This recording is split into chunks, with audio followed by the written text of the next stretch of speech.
Assim não dá mais. Suas viagens a trabalho. Estou cansada delas. Reclamou Clara, indignada. Trabalhar para sustentar sozinho 3 crianças não é exatamente divertido. Você deveria colocá-las em um orfanato, não acha? Zombou Marcos. O Estado cuidaria delas por você. Como pode falar uma coisa dessas? Clara o confrontou, furiosa. Não percebe o quanto essas crianças já sofreram? Se ainda sua irmã tivesse deixado algo para elas. Pelo menos, se tivesse deixado um apartamento, seria alguma coisa.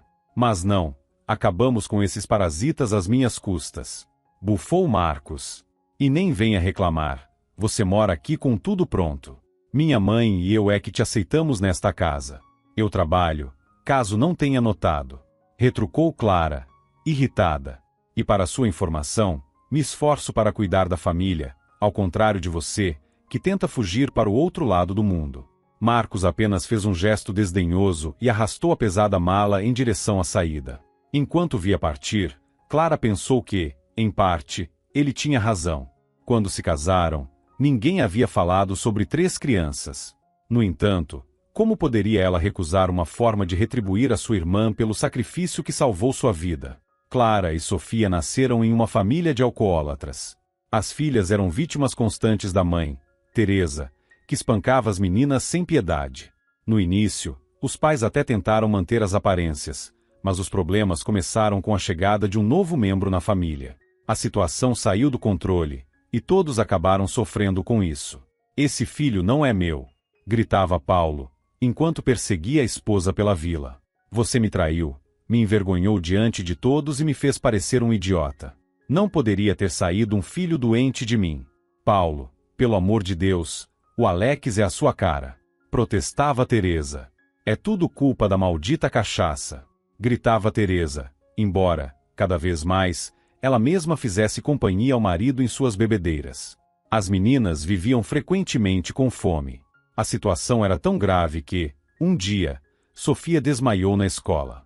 Esse episódio foi suficiente para que fossem retiradas da família. Seguiram-se anos difíceis em orfanatos e instituições de acolhimento. Porém, ao completarem 18 anos, ambas foram devolvidas à casa dos pais. Não havia outro lugar para onde pudessem ir. Sofia, sendo um ano mais velha, já estava de volta a casa. Ela tentava, sempre que possível, dormir no celeiro durante os meses de clima mais quente. Clara acabou adotando o mesmo hábito, pois, no celeiro, estavam longe dos amigos do pai, cujos olhares lascivos eram insuportáveis. Certa noite, quando um desses homens subiu até o celeiro para incomodá-las, a corajosa Sofia o expulsou com um garfo de feno, derrubando-o da escada. Depois disso, ninguém mais se atreveu a importuná-las. Quanto ao pobre irmãozinho Alex, já fazia muitos anos que ele descansava no pequeno cemitério da vila. Os pais, no entanto, sequer se deram ao trabalho de colocar uma cruz simples em seu túmulo. Diante dos amigos de bebida, fingiam estar de luto, mas, no fundo, não demonstravam nenhum pesar genuíno. Um mês após o retorno de Clara, o sofrimento parecia não ter fim. Durante a madrugada, Sofia despertou de repente, com os olhos arregalados e cheios de pavor. Fique comigo, por favor. Tive um pesadelo horrível, pediu Sofia. Sonhei que, numa noite de lua cheia, alguém traria uma tocha vermelha em chamas para o nosso quintal. O celeiro e a casa pegariam fogo. Ninguém faria algo assim, retrucou Clara, tentando acalmar a irmã. As casas da vila são muito próximas. Quem arriscaria tanto? Esses sonhos não são novidade para mim, suspirou Sofia. Acredite, às vezes eles significam algo. Apesar de zombar das superstições de Sofia, Clara sempre acabava dando atenção às palavras da irmã. Sofia, mais velha, havia sofrido mais nas mãos dos pais. Quando eram pequenas, Clara era considerada a queridinha do pai, enquanto Sofia carregava o peso da responsabilidade e das punições. 3 noites depois, Sofia acordou Clara e a levou para fora da casa, conduzindo-a até um banco úmido de orvalho. Apenas 5 minutos após terem saído, o celeiro começou a pegar fogo. As chamas se alastraram rapidamente pela palha seca e pelo telhado de madeira, alcançando também a casa. Percebendo o perigo, Sofia segurou firmemente a irmã, entregou-lhe uma mochila que já havia preparado e a puxou para correr. Elas fugiram do incêndio, atravessando a floresta e percorrendo cerca de 20 quilômetros. Na vila, acreditaram que ambas haviam morrido. Alguns, mais maldosos, espalharam boatos de que Sofia e Clara tinham planejado e causado o incêndio. De uma forma ou de outra, as duas irmãs começaram uma nova vida. 10 anos atrás, elas buscaram abrigo com uma idosa chamada Ana. Trabalharam arduamente para merecer a estadia, Sofia como ordenhadora e Clara como ajudante. Ana, que era uma antiga professora de inglês, às vezes as entretinha ensinando palavras do idioma. Assim, aos poucos, começaram a construir uma nova história. Ao perceber o progresso de suas protegidas, Ana utilizou antigos contatos para colocá-las em uma escola de tradução. Você tem uma mente brilhante. Não desperdice isso, aconselhou Ana a Clara. Com a profissão de tradutora, você sempre poderá se sustentar. Pode trabalhar como professora, em uma editora ou até em uma empresa. Vá, por favor, implorou Sofia à irmã. Lá você terá um dormitório. Você pode fazer algo grande da sua vida. Clara aceitou e foi para o instituto, onde conheceu Marcos, que estudava no mesmo curso. Após a formatura, os dois começaram a trabalhar em uma grande empresa comercial algum tempo depois. Se casaram. No entanto, com o tempo, as visitas à irmã se tornaram menos frequentes, e Sofia começou a se distanciar. Sofia agora tinha 3 filhos pequenos, Ana, João e Tatiana. Sobre os pais das crianças, ela preferia não falar, mas corria o rumor de que ela havia se envolvido com um tratador de cavalos casado. Durante um encontro com ele, algo terrível aconteceu. Sofia, sem querer, assustou um cavalo, que a golpeou no peito com um coice. O impacto foi fatal, e ela morreu na hora, deixando os filhos órfãos. A casa onde moravam era alugada, um alojamento funcional, que foi imediatamente retomado após a morte de Sofia. Clara e Marcos conseguiram a guarda das crianças e planejavam adotá-las. No entanto, um ano depois, a situação familiar estava ainda mais difícil. O casamento de Clara e Marcos, que já enfrentava problemas, parecia completamente à deriva, como um navio atingindo um iceberg. Clara deixou o emprego prestigiado e começou a aceitar trabalhos como profissional autônoma. Contudo, o tempo era escasso, e as despesas pareciam intermináveis.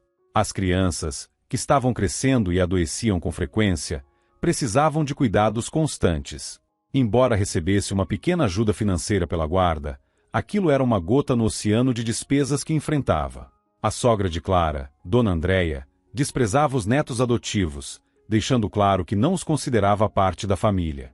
Marcos, por sua vez, vivia em intermináveis viagens de trabalho, e Clara desconfiava de que um divórcio poderia estar por vir. Às vezes, o cansaço tomava conta de Clara, e ela pensava, se não teria sido melhor os sobrinhos terem sido adotados por outra família.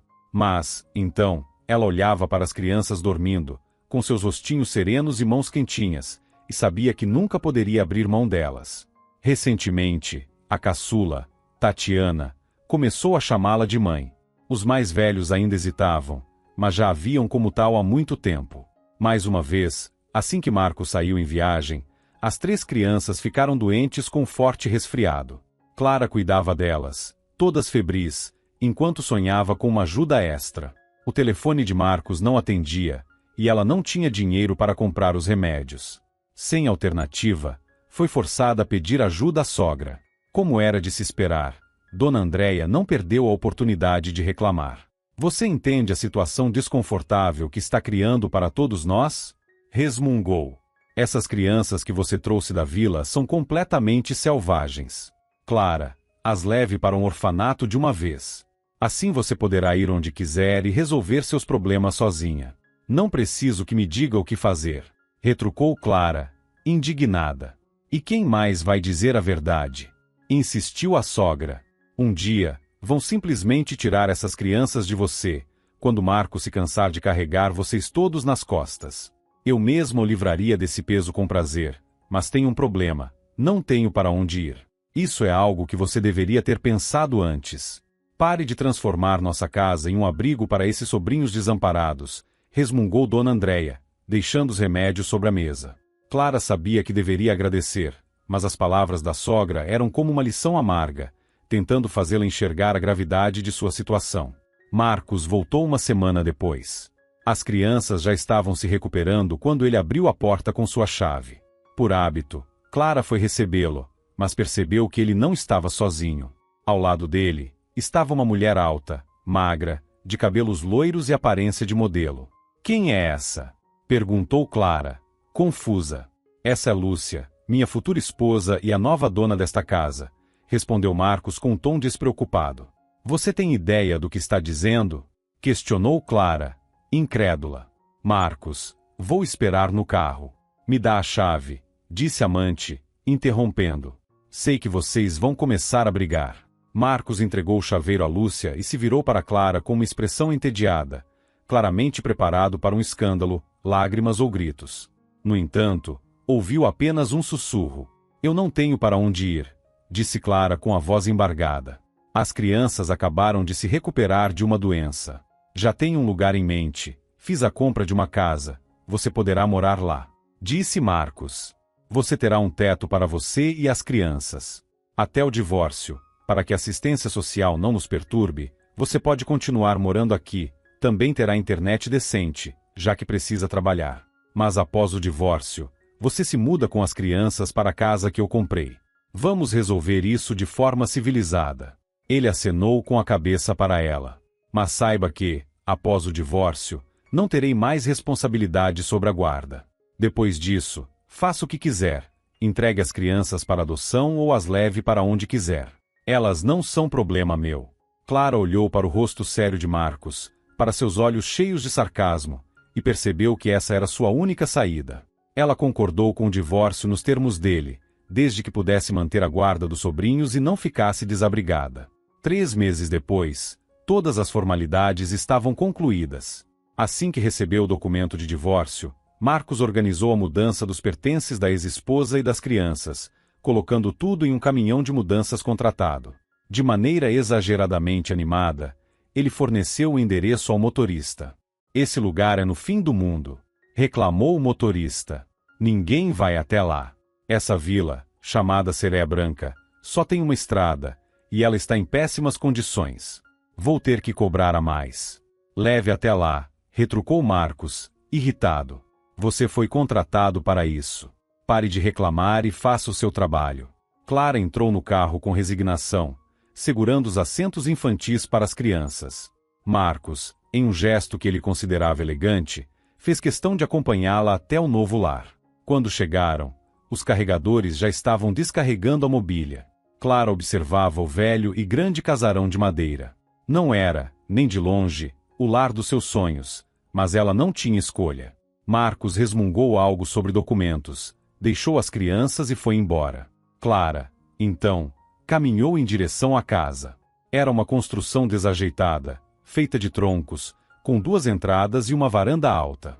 A pintura ao redor das janelas estava descascada. As crianças entraram, e Clara apressou-se em levá-las para dentro. No entanto, depararam-se com uma surpresa. 2 homens estavam na casa, um jovem e outro mais velho, que parecia aposentado. "Quem são vocês?" perguntou Clara, surpresa. "Vocês são os antigos proprietários." "Desculpe, só não esperava encontrar ninguém aqui", acrescentou. "Não, os donos são outros. Somos inquilinos, assim como você, ao que parece", respondeu o rapaz com um sorriso irônico. "Meu nome é Antônio." "Espera aí, mas meu ex-marido comprou esta casa", exclamou Clara, indignada. "Ah, ele comprou?" Os 2 riram dela. "Pergunte à proprietária. Assim você tira a dúvida." Após uma ligação de 5 minutos, Clara estava parada no corredor, sem saber se ria ou chorava. Marcos a havia enganado mais uma vez, garantindo para si um divórcio sem complicações. O imóvel, na verdade, era alugado, e nem ela nem Marcos eram proprietários. A estadia dela e das crianças estava paga por apenas 8 meses, até o final do ano. A dona, que vivia no exterior, disse que não tinha objeções a renovar o contrato, caso fosse necessário. Enquanto Clara ainda tentava processar a situação, os 2 homens começaram a ajudá-la. Abriram a porta de um quarto que seria destinado a ela e às crianças, levaram os móveis e os colchões para dentro, e montaram as camas. Clara, no entanto, mal conseguia tirar as roupas de inverno das crianças. Sentia que tudo estava perdido.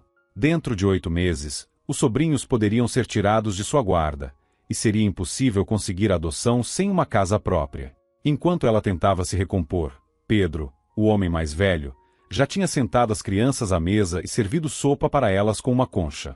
E você, sente-se também, minha filha. Aqui dividimos as despesas, é mais barato assim. Venha, sente-se, disse ele gentilmente. Obrigada, Pedro, suspirou Clara. Mas não estou com fome. Entendo. Foi muito estresse para você, respondeu o idoso com um suspiro. Pois é, temos aqui uma companhia bem peculiar, um velho que ninguém quer, uma órfã rejeitada pelos tutores. Que mundo! E uma mulher divorciada com crianças pequenas, completou Clara, olhando ao redor. Mas como vocês vieram parar aqui? Também fui trazido por pessoas nada bondosas, respondeu Pedro com um sorriso amargo. Cada um tem sua história. No meu caso, meus filhos decidiram me colocar em um asilo para não atrapalhar. Minha esposa faleceu, e eles acabaram se afastando e me abandonaram. E como você encontrou esta casa? Perguntou Clara, curiosa. Pelo site de anúncios, respondeu ele. O aluguel aqui é barato, e tem pesca, cogumelos, frutas silvestres. Para um aposentado, dá para sobreviver. A dona da casa mora no exterior e não pretende voltar. Provavelmente nunca viveria nesta casa velha. O telhado vaza, e às vezes pinga do teto, mas no geral, a estrutura é sólida. Ainda dura mais uns bons anos. E você? Como veio parar aqui? Clara perguntou ao jovem. O rapaz, Antônio, começou a contar sua história. Era simples, mas cheia de reviravoltas. Ele havia sido adotado por um casal sem filhos. Os médicos já tinham dito que não havia mais esperanças para eles, então decidiram adotar um órfão e criá-lo como filho. Mas, 6 meses depois, a mãe adotiva descobriu que estava grávida. Mesmo assim, não devolveram Antônio ao orfanato. Cuidaram dele até o fim do ensino médio, enviaram-no para o exército e garantiram que tivesse uma chance na vida. Seus pais adotivos eram pessoas decentes. Contudo, enquanto Antônio cumpria seu serviço militar, eles venderam tudo e se mudaram. Quando Antônio voltou, não havia mais casa para onde retornar. Sua noiva, que o esperava enquanto ele estava no exército, inicialmente o recebeu em sua casa. No entanto, os pais dela não gostaram da ideia de um genro sem recursos. Logo, pediram que ele saísse e nunca mais voltasse. Dependente financeiramente dos pais, a noiva não ousou contrariá-los. Com o pouco dinheiro que Antônio tinha acumulado em sua conta até a maioridade, ele alugou esta casa. Mas suas economias estavam se esgotando rapidamente. Ainda assim, ele disse com determinação: "Vou encontrar uma solução. Sempre há um jeito", afirmou Antônio. Naquela noite, Clara demorou a adormecer. Do lado de fora, ela ouvia o som dos passos arrastados de Pedro enquanto ele enchia baldes de água com as goteiras. Entre as vigas do teto do velho casarão, os ratos corriam. As crianças, pelo menos, dormiam tranquilas. Ali, elas se sentiam à vontade e livres. Enquanto isso, Clara pensava em como continuariam vivendo. Como se já não bastasse, descobriu que o sinal de internet no vilarejo era fraco e instável. Para seu trabalho como tradutora, bastava ter acesso ao texto, mas enviar os arquivos para os clientes exigia uma conexão confiável. Antônio logo esclareceu a situação. "Não tem torre por aqui. O sinal mal chega até nós. Se você for até a região vizinha, a uns quilômetros daqui, o sinal é ótimo. Dá até para enviar seus textos da parada de ônibus." "Entendi. Vou ter que trabalhar assim", suspirou Clara. "Sento na parada de ônibus e envio os arquivos." Apesar das dificuldades, Clara reconhecia que a vida no vilarejo tinha se tornado surpreendentemente tranquila. O local era bastante peculiar. Séculos atrás, era um lugar para onde aristocratas descontentes e criminosos eram exilados. Mais tarde, funcionou como uma colônia. Agora, os moradores formavam uma comunidade bastante diversificada. Clara e as crianças foram temporariamente registradas pela proprietária da casa, o que facilitou as visitas das autoridades responsáveis pela tutela. Quando os agentes vieram para inspecionar as condições de moradia, o lugar já estava apresentável. A presença de uma mulher com crianças no lar parecia trazer uma sensação de estabilidade e normalidade à situação.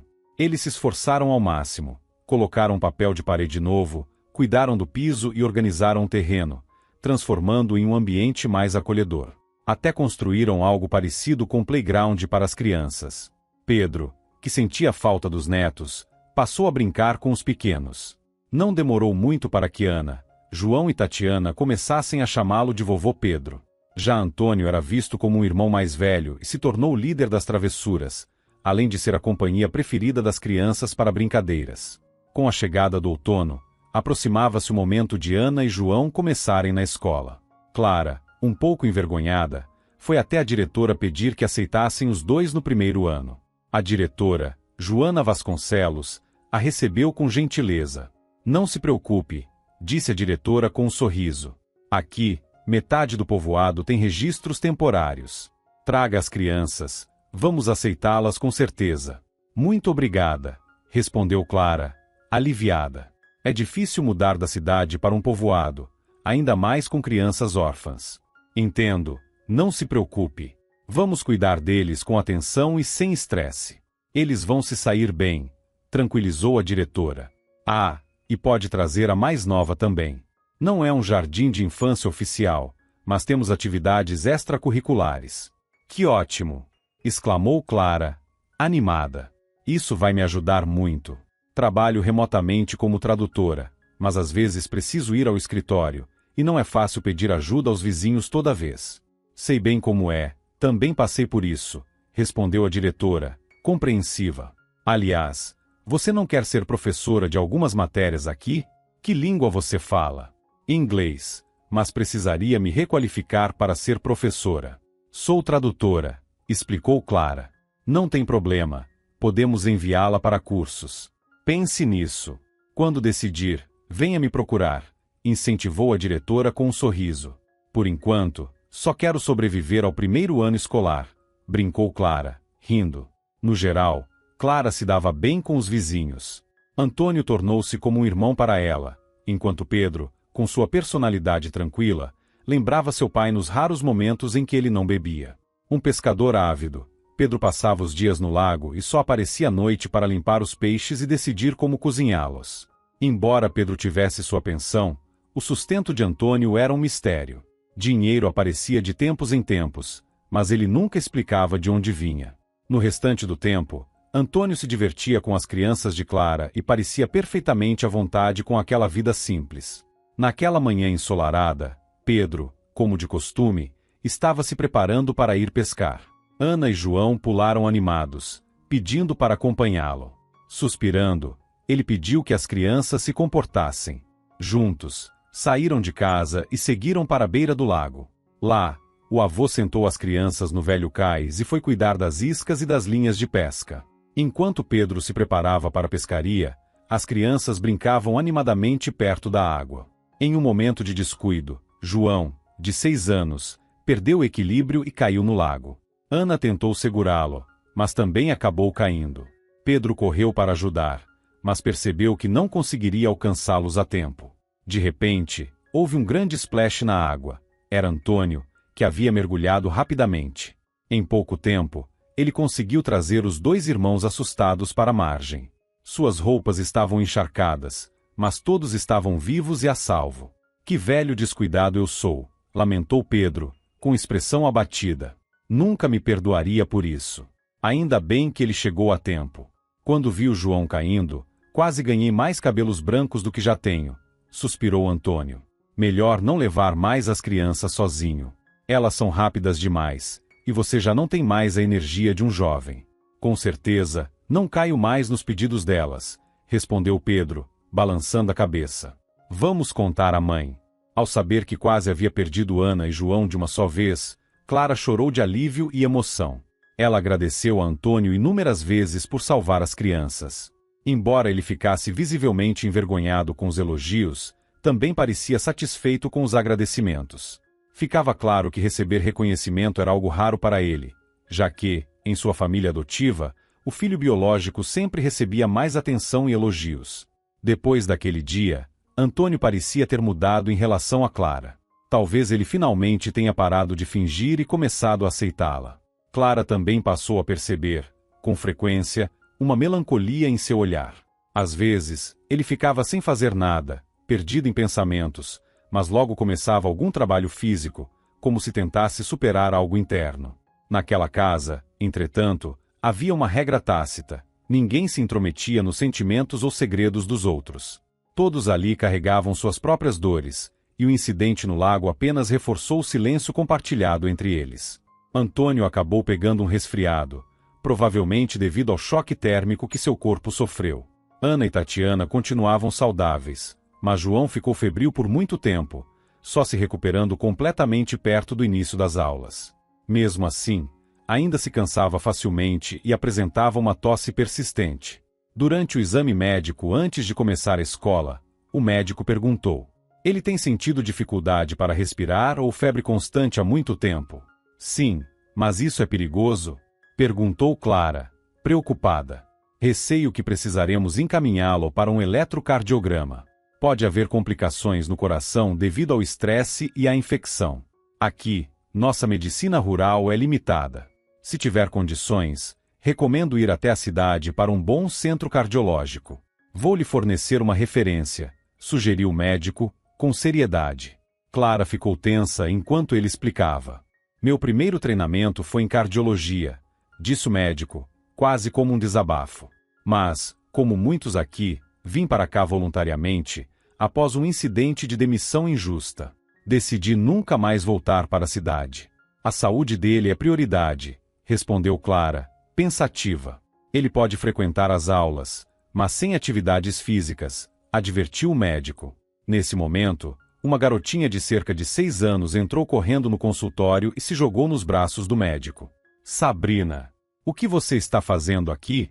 perguntou ele, surpreso. "Papai, você precisa trabalhar?" perguntou a menina, sussurrando como se fosse um segredo. "Eu fugi da babá Cláudia. Ela quer que eu arrume meu quarto." "Ah, então você só quer se divertir, não é, dona Formiguinha preguiçosa?" riu o médico, abraçando a filha. "Clara, o que devo fazer com essa fujona?" Mais tarde, Clara ouviu a história completa sobre o médico por meio dos vizinhos. A esposa de Estevão havia morrido durante o parto, deixando sozinho para cuidar da filha recém-nascida. Depois da morte da esposa, Estevão afundou na bebida. Mal conseguiu organizar o funeral da esposa, e, por um tempo, sua vida foi marcada pelo desespero e pelo alcoolismo. Durante um período de internação em uma clínica, ele começou a lutar contra o vício. Eventualmente, conseguiu superar o alcoolismo e decidiu recomeçar. Vendeu o apartamento na cidade e se mudou para o vilarejo com a filha. Com o dinheiro, comprou uma casa no campo e começou a trabalhar como médico na clínica rural. A falta de profissionais na área de saúde era tão grande que ninguém questionou sua transição para a medicina rural, apesar de ele ter um histórico mais especializado. Clara, sem hesitar, seguiu o conselho de Estevão e levou João ao centro cardiológico. O diagnóstico foi confirmado. O menino tinha uma inflamação no músculo cardíaco, agravada por uma condição cardíaca congênita que nunca havia sido detectada antes. Ele foi colocado em uma fila para cirurgia e imediatamente incluído em um programa de acompanhamento. "Agora pode parecer que tudo o que precisam fazer é esperar pela cirurgia", explicou o médico. "Mas depois virá a reabilitação, e isso também custa dinheiro. Além disso, parar de trabalhar, para uma mãe solteira, é um grande desafio. Meu conselho é: comece a economizar agora. Dinheiro nunca será demais nessa situação." "Entendi", respondeu Clara, balançando a cabeça. "Vou tentar juntar o máximo possível." Ela voltou ao vilarejo para aguardar a operação.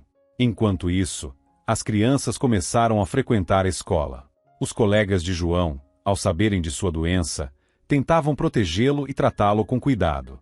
Ana, como irmã mais velha, também fazia o possível para defendê-lo.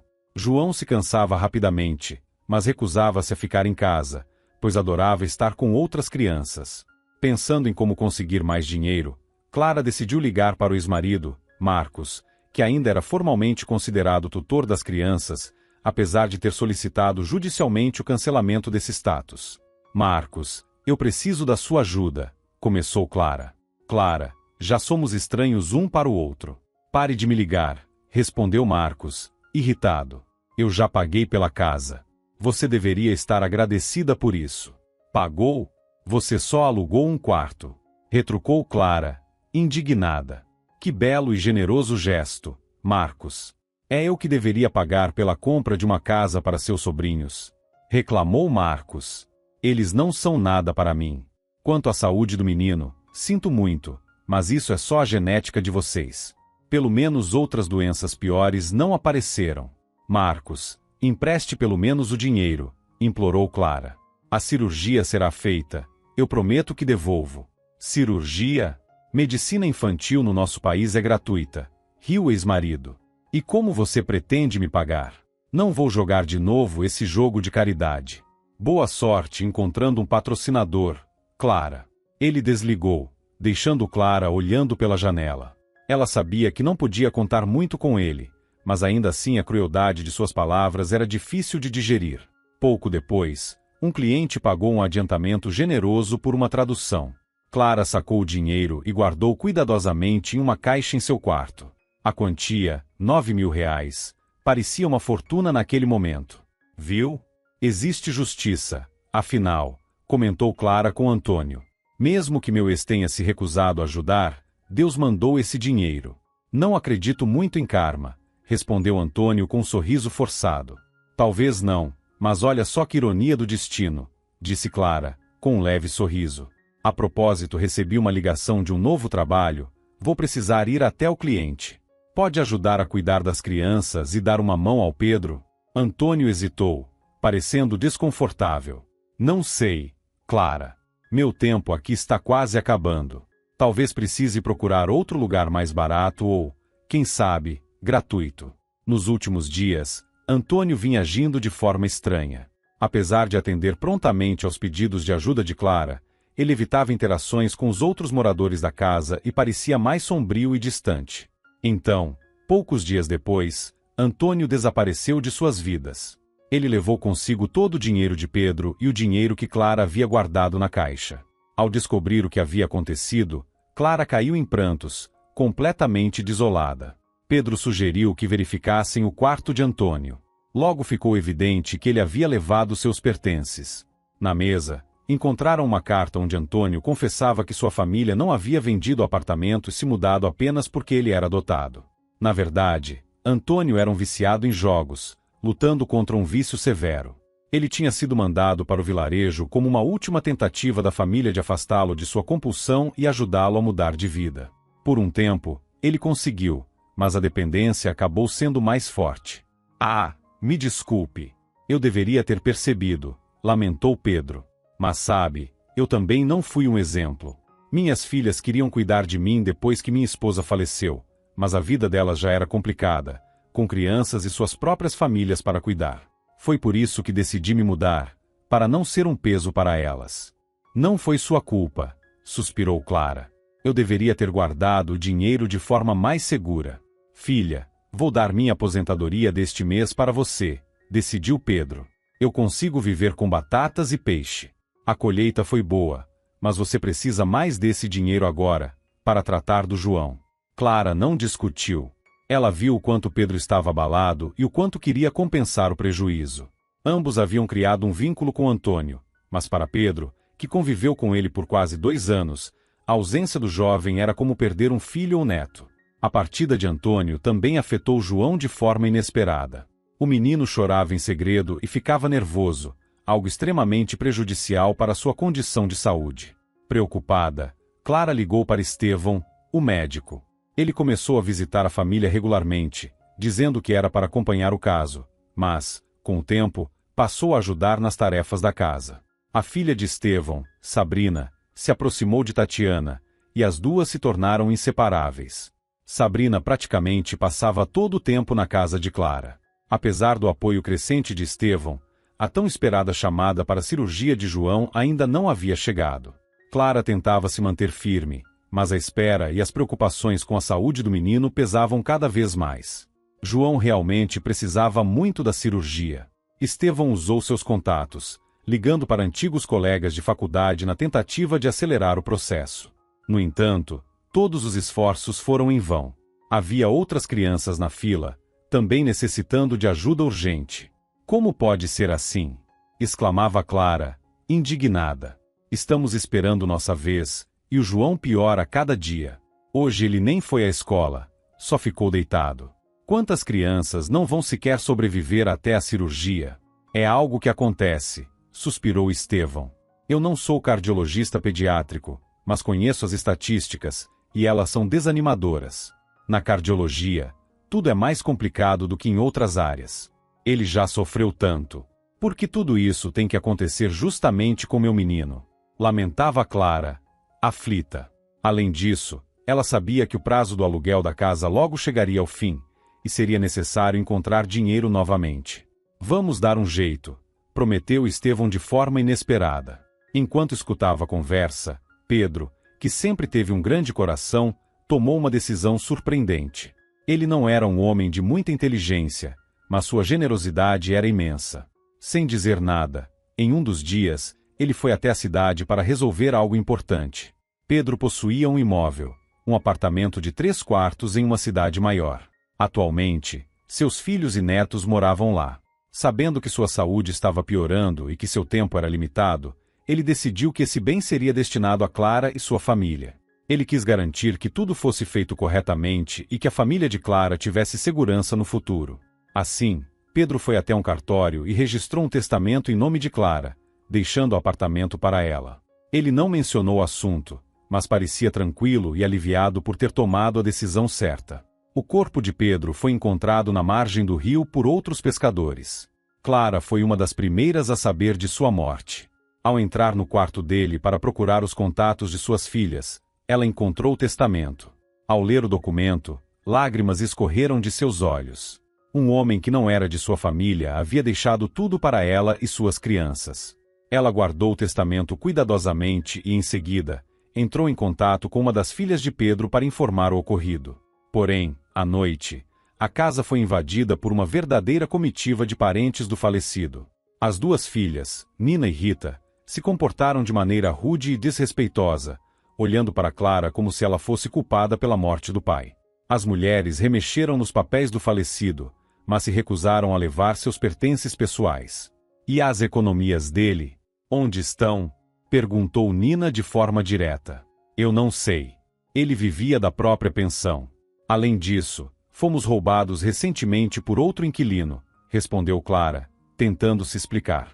Espero que tenha registrado o roubo na polícia, comentou Rita, com desdém. Precisamos de provas. Sabe? Não queremos ser enganadas. Já conhecemos histórias como a sua. Mulheres com filhos que vivem de benefícios e pedem dinheiro enquanto aproveitam de pessoas ingênuas, como nosso pai. Não insulte meus filhos e, principalmente, não me acuse sem provas. Gritou Clara, perdendo a paciência. Tentei ser educada, até senti pena de vocês.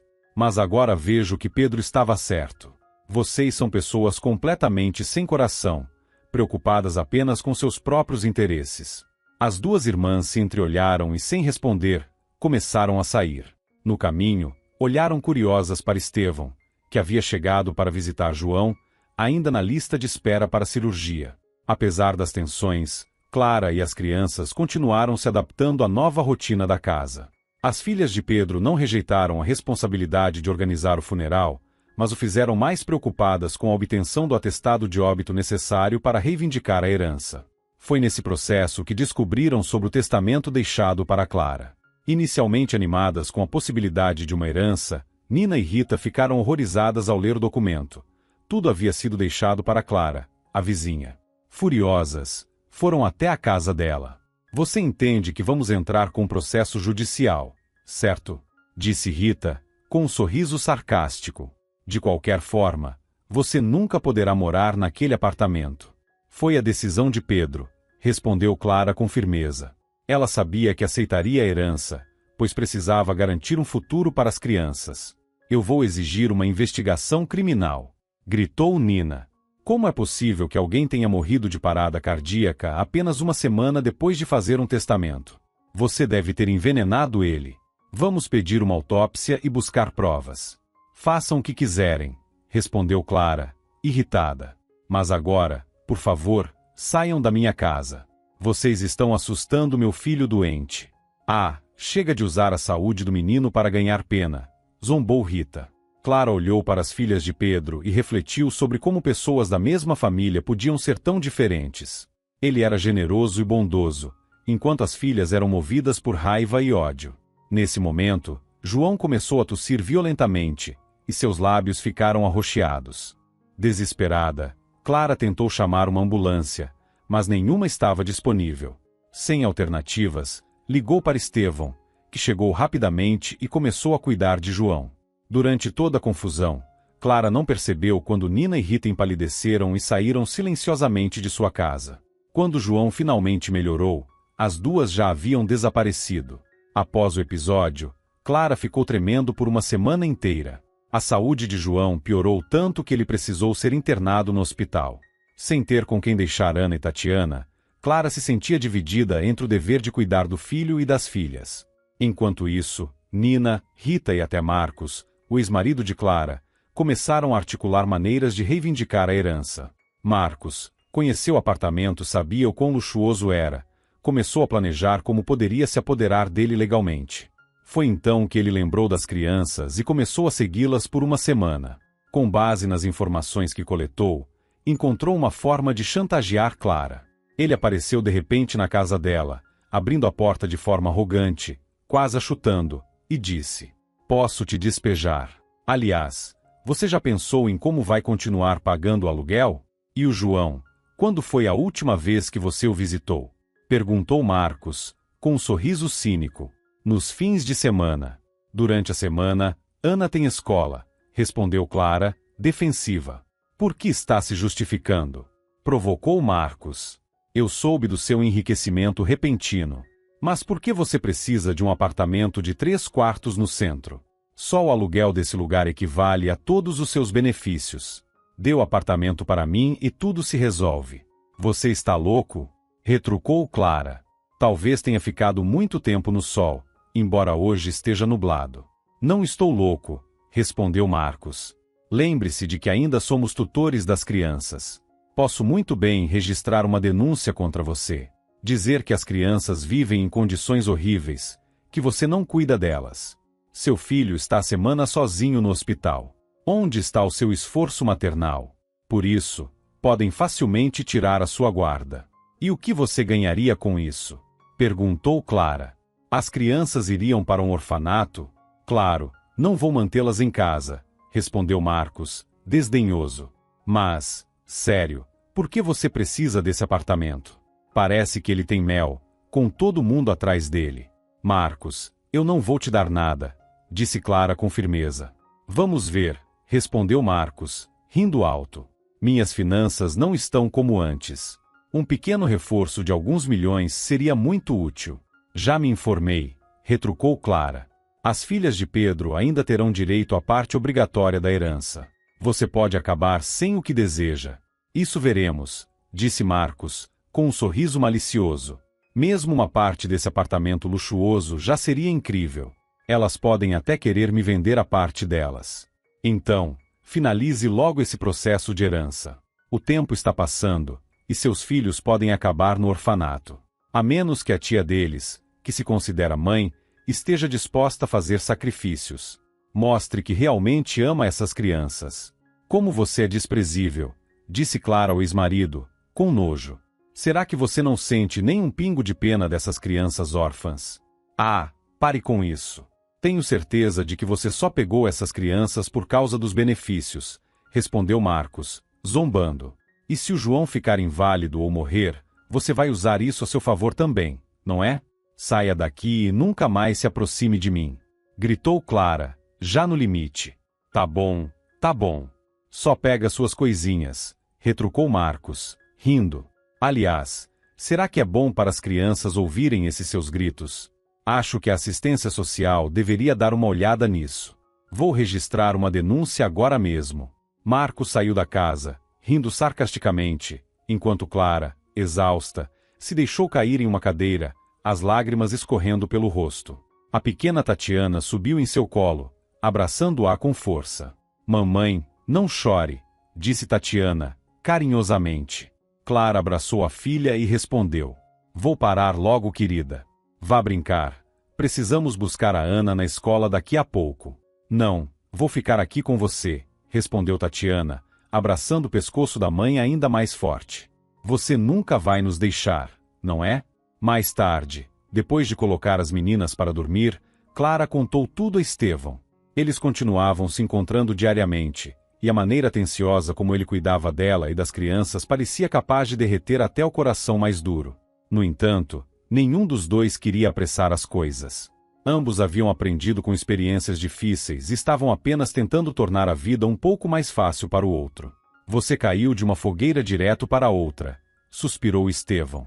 Pelo que entendi, seu ex-marido não vai parar. Não. Ele já sentiu que essa é uma oportunidade fácil, respondeu Clara, cansada. Marcos é do tipo que encontra vantagem em qualquer lugar, esse é o talento dele. Que pena, disse Estevão, pensativo. Olha, por que você não vira o jogo contra ele? Deixo pensar que está no controle, que tudo está indo conforme o plano. O que você quer dizer com isso? Perguntou Clara, intrigada. É simples. Devolva o apartamento aos herdeiros legítimos. Você nem sequer começou o processo de herança ainda. Basta ir lá e assinar um termo de renúncia. Para que perder tempo brigando com os parentes do Pedro? Essa casa só vai te trazer despesas e dor de cabeça, como uma mala sem alça. Clara ficou pensativa, refletindo sobre a sugestão de Estevão, sem saber ao certo se estava disposta a abrir mão daquilo que havia sido deixado para ela. Você está sugerindo que eu prive meus filhos do único lugar acessível onde poderiam morar? Protestou Clara, indignada. Que tipo de conselho é esse? Só pense nisso, insistiu Estevão. Você vai perceber que é a única solução sensata. Seu ex-marido não terá mais nada para usar contra você e vai deixar vocês em paz. Talvez você tenha razão. Vou pensar, respondeu Clara. Depois de alguns dias de reflexão, Clara decidiu entrar em contato com Rita. O número dela ainda estava salvo no celular desde o dia da morte de Pedro. Alô, Rita? Decidi abrir mão do meu direito à herança. Quando podemos fazer isso? De preferência o mais rápido possível, disse Clara. Está tudo bem com você? Perguntou Rita, desta vez com um tom surpreendentemente normal, sem sarcasmo. É uma decisão importante. Você lutou tanto por essa herança. Está cansada? Sim, quero acabar com isso. Marque um horário com o cartório e me avise, respondeu Clara. No dia seguinte, Clara foi ao escritório do notário para assinar a renúncia à herança. Nina e Rita estavam presentes e pareciam incrédulas até o último momento. Sentaram-se inquietas, como se ainda não acreditassem que aquilo era possível. Clara foi honesta com elas. Assinou uma pilha de documentos e finalmente saiu do escritório com uma sensação de alívio. Assim que terminou, Rita correu até ela. Eu nem sei como agradecer. Você não faz ideia do quanto isso significa para nós. Eu entendo, disse Clara calmamente. Claro, o apartamento no centro é muito atraente, mas para nós ele tem um valor sentimental. É a memória da nossa mãe e da nossa avó. Elas nasceram e cresceram lá. Não queremos vender ou dividir o imóvel, e ficamos em choque quando nosso pai decidiu fazer esse testamento. Eu entendo, repetiu Clara, percebendo que, apesar de todos os conflitos, havia finalmente encontrado um desfecho para aquela situação. Clara sorriu e disse: um simples obrigada já é o suficiente. De jeito nenhum, exclamou Nina, agitada. Por favor, nos perdoe, Clara. Foi o estresse, o luto. Dissemos tantas coisas desnecessárias. Mas você é uma pessoa realmente honesta. Acho que não ganhei muito com isso, para ser honesta, respondeu Clara com um sorriso. Mas fico feliz por ter feito algo bom para vocês. Acho que Pedro ficaria feliz em ver que vocês são filhas tão unidas. Papai sempre dizia que somos as pessoas mais importantes umas para as outras, respondeu Rita, sorrindo. Aliás, eu nem perguntei o mais importante. Como está o seu filho? Nada mudou, disse Clara com tristeza. Ele está ligado a aparelhos, e nossa vaga ainda não chegou. Espere, disse Rita. Tem uma parente distante que trabalha no Ministério da Saúde. Vou tentar falar com ela. Rita pegou o telefone e fez uma ligação longa. Perguntou a Clara o nome do hospital e, em seguida, continuou a conversa por mais meia hora. Assim que desligou, o telefone de Clara tocou. Era o hospital informando que João havia sido incluído para a cirurgia e que os preparativos já estavam em andamento. Aliviada e cheia de gratidão, Clara começou a chorar. Nina e Rita se apressaram em consolá-la. Você tem com quem deixar as meninas? Perguntou uma das irmãs. Se precisar, podemos cuidar delas por alguns dias. Não se preocupem. Amigos vão ficar com elas, respondeu Clara. Vocês já fizeram o impossível. Ela se despediu calorosamente das irmãs e em seguida, foi até o ponto de ônibus com Tatiana. Ao chegar ao hospital, Clara visitou João antes de ele ser levado para a sala de cirurgia. Ela o beijou na testa e se sentou no corredor para rezar. O médico responsável saiu do consultório e lhe deu um sorriso encorajador. 1 hora depois, Estevão chegou ao hospital para buscar Tatiana e também pegou Ana na escola. A cirurgia foi um sucesso, mas João foi transferido para a UTI nas primeiras 24 horas. Clara passou a noite ao lado dele antes de voltar para casa com as meninas. No caminho de volta, o telefone dela tocou. Era Marcos, furioso. Ele havia descoberto, por meios próprios, que Clara havia renunciado à herança. O que você pensa que está fazendo? Ele gritou pelo telefone. Isso não vai ficar assim. Você vai acabar na rua. Hoje mesmo eu vou até aí e te coloco para fora com seus filhos. E suas queridas crianças irão para o orfanato como abandonadas, provocou Marcos. Marcos, sinceramente, eu não tenho tempo para você agora, suspirou Clara. Vamos discutir isso em outra ocasião. Que tipo de mulher horrível você é, deixando tudo ao acaso, retrucou Marcos, incrédulo. Você perdeu completamente o senso.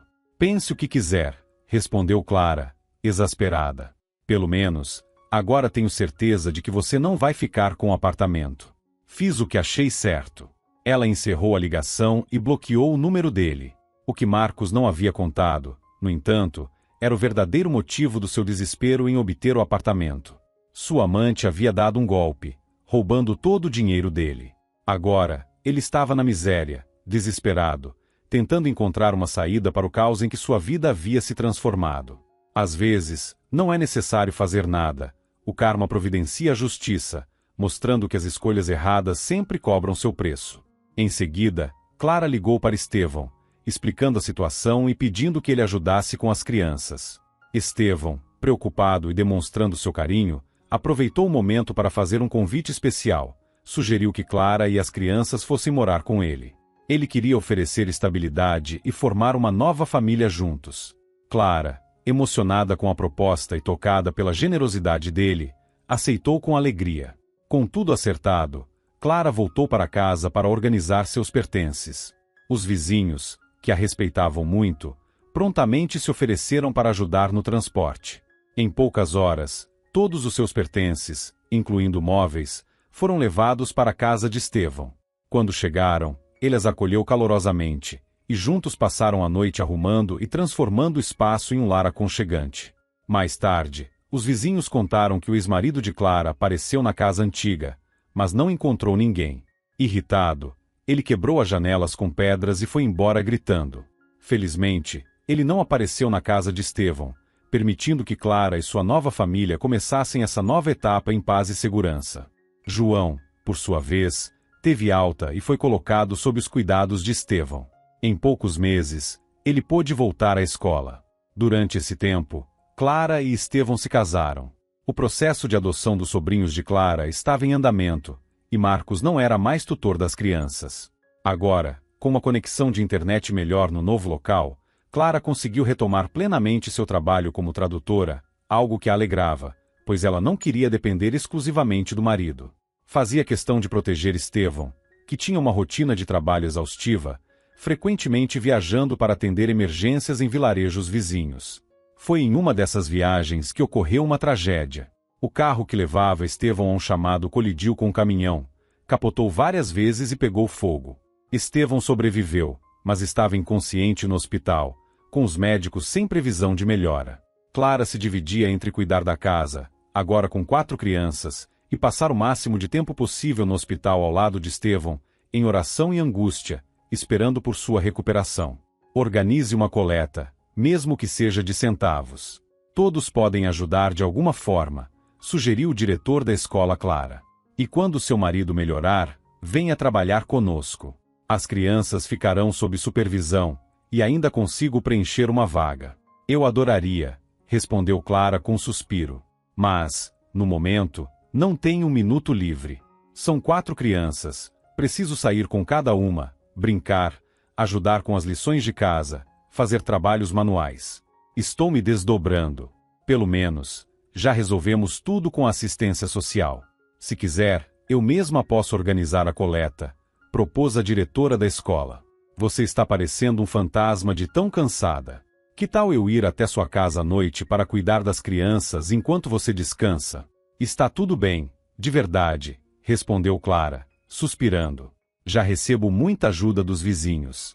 Uns trazem comida, outros cuidam das crianças enquanto vou ao hospital visitar meu marido. Uma semana depois, Estevão recobrou a consciência. Durante esse tempo, os moradores do vilarejo haviam arrecadado uma pequena quantia para ajudá-lo.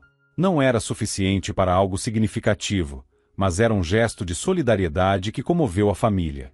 Estevão conseguiu contar a Clara o que havia acontecido no acidente. Sabe, Clara, sussurrou ele, a estrada estava molhada e o carro derrapou. Era noite, e o caminhão vinha sem faróis. O motorista. Ele não sobreviveu. E você? Clara suspirou, tentando segurar as lágrimas. Os médicos disseram que foi um milagre você ter sobrevivido. Eles dizem que nasci com sorte, respondeu Estevão com um sorriso forçado. Se for preciso, até de cadeira de rodas eu trabalho. O importante é que estou aqui. Os médicos também disseram que você estava vivo por causa da sua força. Eu não te deixaria sozinho, disse Clara, emocionada. Não se preocupe com as crianças. Elas estão na escola, e os vizinhos têm ajudado muito, completou ela. E ainda arrecadaram dinheiro, disse Estevão com um sorriso. Agradeça a todos por mim. Viu só? Ainda existem pessoas boas no mundo. Mesmo nos momentos mais sombrios, há razões para alegria. Estevão apertou levemente a mão de Clara antes de fechar os olhos para descansar. Pouco depois, a enfermeira pediu que Clara deixasse o quarto, pois o paciente precisava de repouso. Voltando para casa, Clara pensava nos planos para a cirurgia e a reabilitação de Estevão. Os custos eram astronômicos para os padrões do vilarejo, e seria impossível reunir o valor rapidamente. No caso de Estevão, tempo era um fator crucial. Enquanto caminhava da parada de ônibus para casa, Clara notou uma figura sombria perto do portão. Era claramente um homem, mas ele estava de costas, com os cabelos escondidos por um gorro. Assustada, ela diminuiu o passo, temendo que fosse Marcos voltando para perturbá-la. No entanto, o homem se virou, sorriu e abriu os braços em um gesto caloroso. Antônio, o que você está fazendo aqui? Exclamou Clara, surpresa, enquanto ele se aproximava para abraçá-la. Muita coisa mudou desde que você fugiu, continuou ela, claramente emocionada, mas também cautelosa. Eu já sei um pouco das novidades, respondeu Antônio. Falaram que Estevão está melhorando. Sim, mas o dinheiro necessário ainda é absurdo. Dá vontade de arrancar os cabelos de desespero. Sempre que parece que as coisas estão se ajeitando, tudo desmorona de novo, disse Clara, cobrindo o rosto com as mãos. Mas e você? Por que voltou? Quer viver fortes emoções ou sua consciência pesou? A segunda opção, murmurou Antônio. Não queria que as coisas tivessem terminado daquele jeito. Quando fugi com seu dinheiro e perdi tudo de novo no jogo, percebi o quão nojento era o que eu estava fazendo. Resolvi mudar. Aqui, pegue isso. Acho que deve ser suficiente.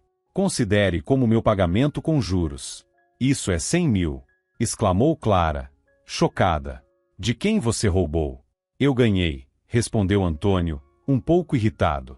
Não seja tão desconfiada. Abri um negócio de marcenaria com um amigo. O pai dele nos ajudou com o capital inicial.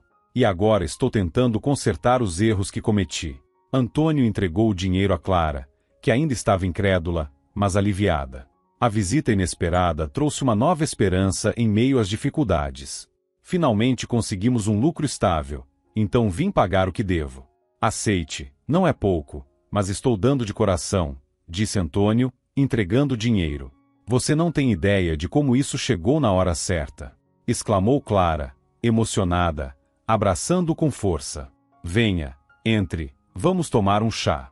Você é nosso salvador. E o que aconteceu com Pedro? Perguntou Antônio, enquanto pegava Ana e João no colo. Ele está no descanso eterno, suspirou Clara. Mas, sinceramente, acho que o que você fez acabou acelerando isso. Ele sofreu muito, mas acreditava tanto em você. Eu sei, respondeu Antônio, cobrindo o rosto com as mãos. Vou me esforçar para honrar a confiança que ele depositou em mim. Nunca mais vou jogar na vida, juro. Pena que nada disso pode trazê-lo de volta. Antônio ficou na casa de Clara até tarde da noite, compartilhando histórias e se reconectando com a família que ele havia deixado para trás. Depois, voltou para a cidade de táxi, onde agora alugava um apartamento. Logo em seguida, Clara foi ao hospital compartilhar a boa notícia com Estevão. Ele começou a se recuperar mais rapidamente e em 6 meses, completou a reabilitação, conseguindo andar novamente, embora ainda precisasse de uma bengala. Os médicos ficaram surpresos com o progresso, mas o segredo estava claro. Estevão, Clara e as crianças haviam se tornado uma família unida, encontrando apoio uns nos outros. A história de Clara é um lembrete poderoso de que, mesmo nas situações mais difíceis, a união, a bondade e o amor podem criar novos caminhos e trazer esperança onde parecia não haver saída. Obrigada por acompanhar a história até o final. Se você gostou, não esqueça de clicar no botão de curtir. Para você é apenas um clique, mas para mim faz toda a diferença. Um grande abraço e até a próxima história.